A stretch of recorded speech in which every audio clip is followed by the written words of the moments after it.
മരം മുറിച്ച councillor രാജിവെക്കണമെന്ന് LDF. മരം മുറിക്കാൻ നഗരസഭ അനുവാദം നൽകിയ രേഖ പുറത്ത്. സമയക്കുറവും സാഹചര്യ പ്രശ്നങ്ങളും ഇനി ചികിത്സ തേടുന്നതിന് ഒരു തടസ്സമേയല്ല.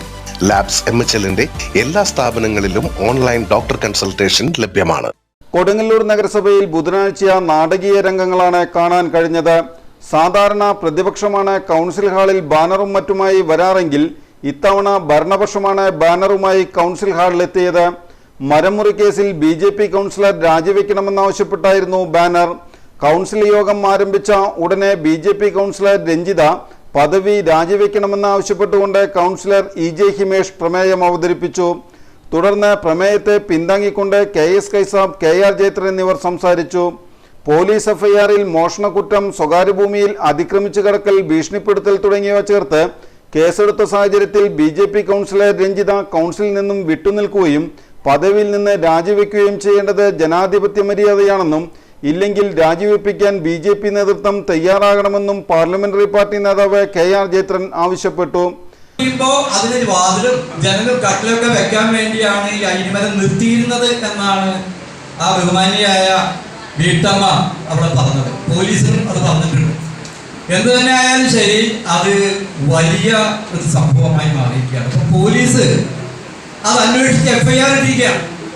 FIR-ൽ ഏറ്റവും പ്രധാനപ്പെട്ട 4 വകുപ്പുകളാണ് ചേർത്തുള്ളത്. അതിൽ 303(2) വകുപ്പാണ് ആദ്യം ചേർത്തുള്ളത്. ഒന്നാം പ്രതി നമ്മുടെ എല്ലാം സഹപ്രവർത്തകയായിട്ടുള്ള ശ്രീമതി രഞ്ജിതയാണ്.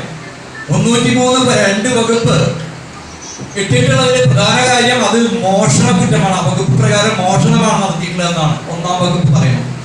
രണ്ടാമത്തെ വകുപ്പ് പറയുന്നത് സ്വകാര്യ സ്ഥലത്തെ അതിക്രമിച്ച് കയറി എന്നുള്ളതാണ്. അതിനും 259 വകുപ്പ് അനുസരിച്ച് കേസെടുത്തിരിക്കുകയാണ്. മറ്റൊന്ന് മകനെ ഉൾപ്പെടെ ആ സ്ത്രീയെ ഉൾപ്പെടെ ഭീഷണിപ്പെടുത്തിയ ആ പ്രൊവിഷനും അതിലെഴുതി ചേർത്ത്. അങ്ങനെ 4 വകുപ്പുകൾ ചേർത്തിട്ടാണ് FIR കോടതിയിലേക്ക് കൊടുക്കുന്നത്. എന്നാൽ BJP കൗൺസിലറായ രശ്മി ബാബു സംസ്ഥാന ഗവൺമെന്റ് ശബരിമലയിലെ സ്വർണം മോഷ്ടിച്ചതിൽ രാജിവെക്കട്ടെ എന്ന് പറഞ്ഞതോടെ സഭ പ്രക്ഷുബ്ധമായി. ആലോചനയുടെ ഭാഗമായിട്ടാണ് ഇന്ന് ഈ പ്രമേയം ഇവിടെ അവതരിപ്പിച്ചിട്ടുള്ളത്. അതുപോലെ എനിക്ക് ഇന്നത്തെ കൗൺസിൽ വളരെയധികം സന്തോഷം തോന്നുന്നു. കാരണം 4 വർഷത്തിലേറെയായി ഈ കൗൺസിലിൽ നിന്നും ദൃശ്യ മാധ്യമങ്ങളെ ആട്ടിപ്പുറത്താക്കിയ ചെയർപേഴ്സൺ ഇന്ന് ഈ ദൃശ്യ മാധ്യമങ്ങളെ ഇതിലേക്ക് ക്ഷണിച്ചതിൽ വളരെയധികം സന്തോഷമുണ്ട്. ആട്ടിപ്പായച്ചതാണെങ്കിൽ പോലും ആട്ടിപ്പായച്ചപ്പോൾ നല്ല മനസ്സോട് ഇറങ്ങിപ്പോവുകയും വിളിച്ചപ്പോൾ തിരിച്ചു വരാനുള്ള മനസ്സ് കാണിച്ചതും ആ ദൃശ്യ മാധ്യമങ്ങളെ ഞാൻ അഭിനന്ദിക്കുകയാണ്.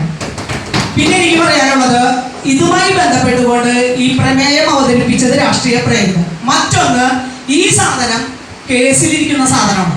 കേസിലിരിക്കുന്ന ഒരു സാധനം ഒരാളെ കുറിച്ച് കേസ് കൊടുക്കുമ്പോഴത്തേനും അയാൾ കുറ്റവാളിയാണ് എന്ന് വരുന്നില്ല. ആ കേസ് തെളിയിക്കപ്പെടണം.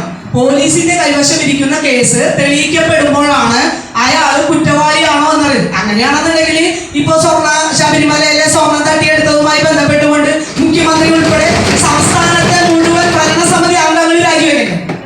അതിലെ ന്യായം ഭരണപക്ഷത്ത് ഇരിക്കുന്ന ഈ കേരള സംസ്ഥാനം ഭരിക്കുന്ന മുഴുവൻ മുഖ്യമന്ത്രി ഉൾപ്പെടെയുള്ള ആളുകള് ഈ ശബരിമലയിലെ സ്വർണ്ണ കവർച്ചയുമായി ബന്ധപ്പെട്ടുകൊണ്ട്. തുടർന്ന് LDF BJP കൗൺസിലർമാർ പരസ്പരം മുദ്രാവാക്യം വിളികളായി. സംഘർഷഭരിതമായ അന്തരീക്ഷമറിഞ്ഞ് പോലീസ് സ്ഥലത്തെത്തിയിരുന്നു. തുടർന്ന് പ്രമേയവും അജണ്ടകളും പാസ്സായതായി ചെയർപേഴ്സൺ പ്രഖ്യാപിക്കുകയും മൈക്ക് ഓഫാക്കുകയും ചെയ്തതോടെ കൗൺസിലർമാർ ഹാളിൽ നിന്ന് പിരിഞ്ഞുപോയി. അതേസമയം മരം മുറിക്കുന്നതിന് നഗരസഭ അനുവാദം നൽകിയ രേഖയും BJP പുറത്തുവിട്ടു.